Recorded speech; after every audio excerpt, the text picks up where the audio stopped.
السلام علیکم ورحمۃ اللہ وبرکاتہ۔ آج کی ہمارے ویڈیو کا موضوع ہے وہی نجاست اور اس کو پاک کرنے کے طریقے، کیونکہ کل کچھ مسئلے رہ گئے تھے تو آج کی ویڈیو میں ہم پورے کریں گے۔ تو چلو دوستو ویڈیو شروع کرتے ہیں۔ بسم اللہ الرحمن الرحیم۔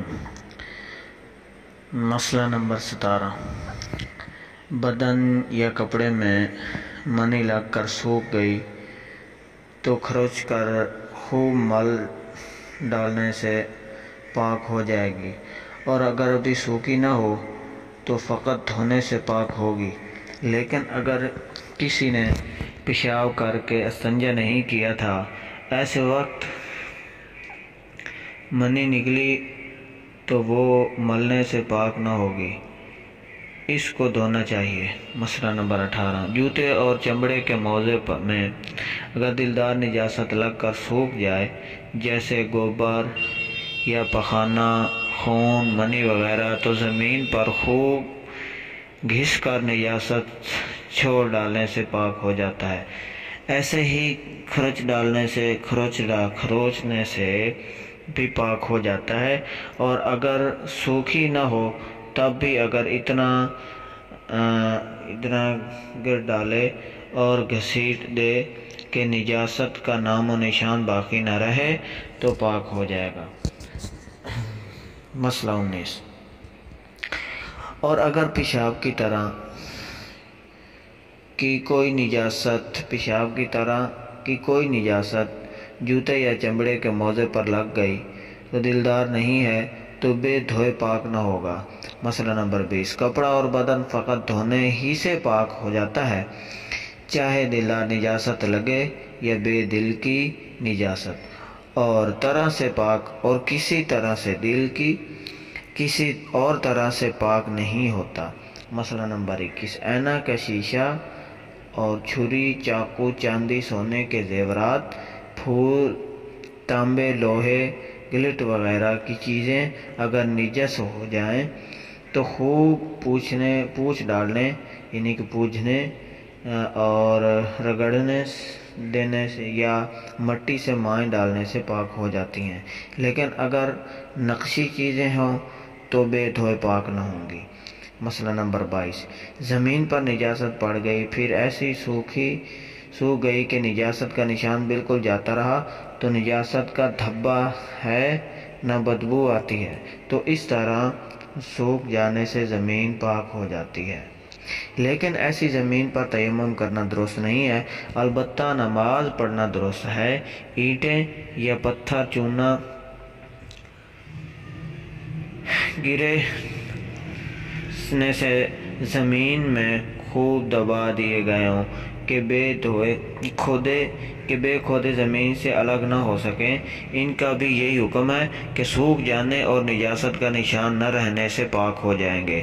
مسئلہ نمبر 23، جو اینٹیں فقط زمین میں بچھا دی گئیں، چونا یا گارے سے ان کی جڑائی نہیں کی گئی تو وہ سوکھنے سے پاک نہ ہوں گی، ان کو دھونا پڑے گا۔ مسئلہ نمبر 24، زمین پر جمی ہوئی گھاس بھی سوکھنے اور نجاست کا نشان جاتے رہنے سے پاک ہو جاتی ہے، اور کٹی ہوئی گھاس ہو تو بے دھوئے پاک نہ ہوگی۔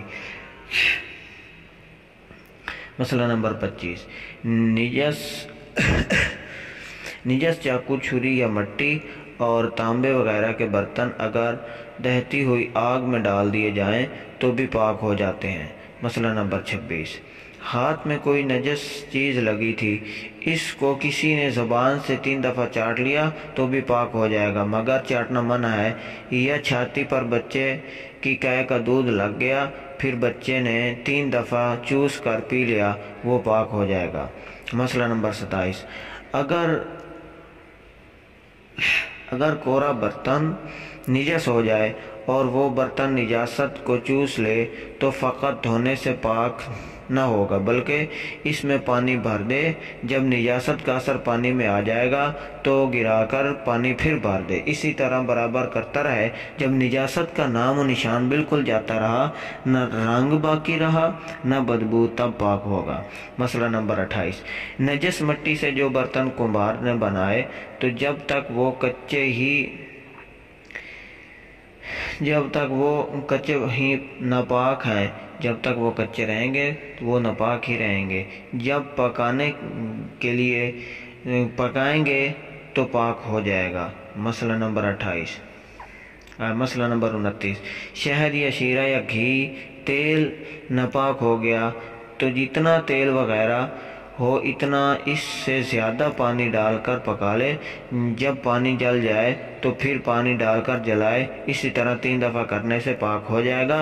یا یوں کرے کہ جتنا گھی تیل ہو اتنا پانی ڈال کر ہلائے۔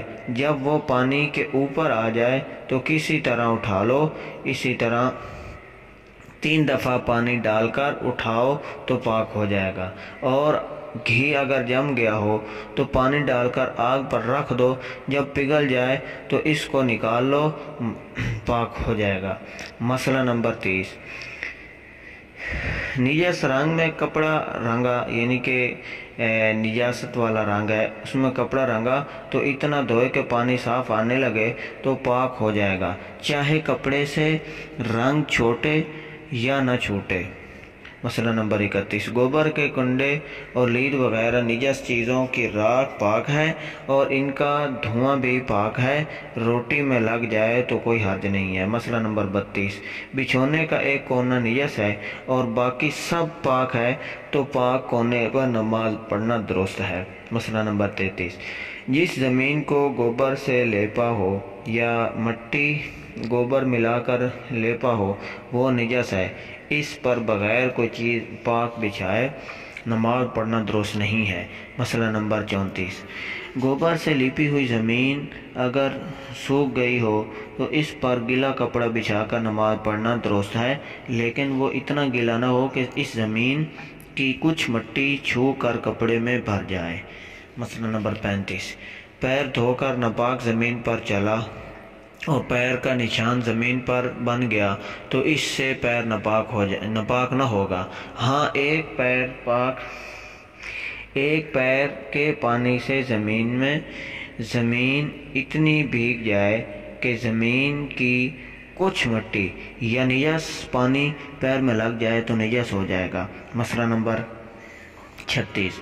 نجس بچھونے پر سوئی اور پسینہ سے وہ کپڑا نم ہو گیا تو اس کا بھی یہی حکم ہے کہ اس کا کپڑا اور بدن ناپاک نہ ہوگا۔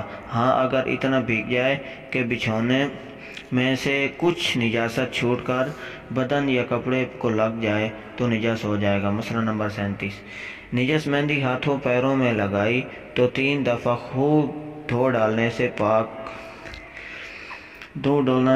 پیر پاک ہو جائیں گے، رنگ کا چھوڑنا واجب نہیں ہے۔ مسئلہ نمبر 38۔ نجس سرما یا کاجل آنکھوں میں لگایا تو اس کا پوچھنا اور دھونا واجب نہیں، ہاں اگر پھیل گیا باہر آنکھ کے آ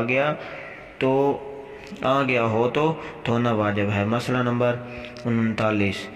نجس تیل سر میں ڈال لیا یا بدن میں لگا لیا تو قاعدہ کے موافق 3 مرتبہ دھونے سے پاک ہو جائے گا۔ کھلی ڈال کر یا صابن لگا کر تیل چھوڑانا واجب نہیں ہے۔ مسئلہ نمبر 40۔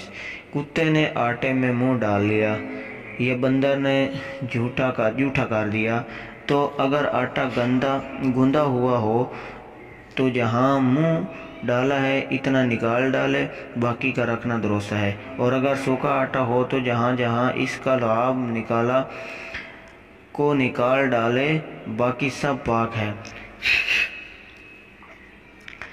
مسئلہ نمبر 41۔ کتے کا لعاب نجس ہے اور خود کتا نجس نہیں ہوا،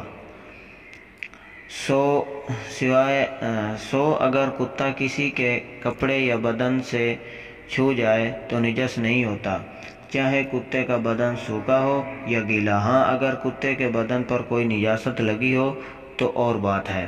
مسئلہ نمبر 42، رومالی بھیگی ہو لپیٹ کر راکھ، بھیگی ہونے کے وقت ہوا نکلے تو اس سے کپڑا نجس نہیں ہوتا۔ مسئلہ نمبر 43، نجس پانی میں جو کپڑا بھیگ گیا تھا اس کے ساتھ کپڑے کو لپیٹ کر رکھ دیا اور اس کی تری اس پاک کپڑے میں آ گئی لیکن نہ ہو تو اس میں نجاست کا کچھ رنگ آیا ہو نہ ہو تو اگرچہ پاک کپڑا اتنا بھیگ گیا ہو کہ نچوڑنے سے ایک آدھ قطرہ ٹپک پڑے یا نچوڑتے وقت ہاتھ بھیگ جائے تو وہ پاک کپڑا بھی نجس ہو جائے گا اور اتنا بھی بھیگا ہو پاک رہے گا۔ اور اگر پیشاب وغیرہ خاص نجاست کے بھیگے ہوئے کپڑے کے ساتھ لپٹ دیا جائے تو جب پاک کپڑے میں ذرا بھی اس کی نمی اور دھبا آ گیا تو نجس ہو جائے گا۔ مسئلہ نمبر 44، اگر لکڑی کا تختہ ایک طرف سے نجس ہے اور دوسری طرف سے پاک ہے تو اگر اتنا موٹا ہو کہ بیچ سے چر سکتا ہے تو اس کو لپٹ کر دوسری طرف پلٹ کر اس کو پلٹ کر دوسری طرف نماز پڑھ لینا درست ہے، اور اگر اتنا موٹا نہ ہو تو درست نہیں ہے۔ مسئلہ نمبر 45، دوہا کا کوئی کپڑا دو تہہ کپڑا ہو کپڑا دوہرا کیا ہوا ہو اور ایک تہہ نجس ہے اور دوسری تہہ پاک ہے تو اگر دونوں تہیں سلی ہوئی نہ ہوں تو پاک تہہ کی طرف نماز پڑھنا درست ہے، اور اگر سلی ہوئی ہو تو پاک تہہ پر بھی نماز پڑھنا درست نہیں ہے۔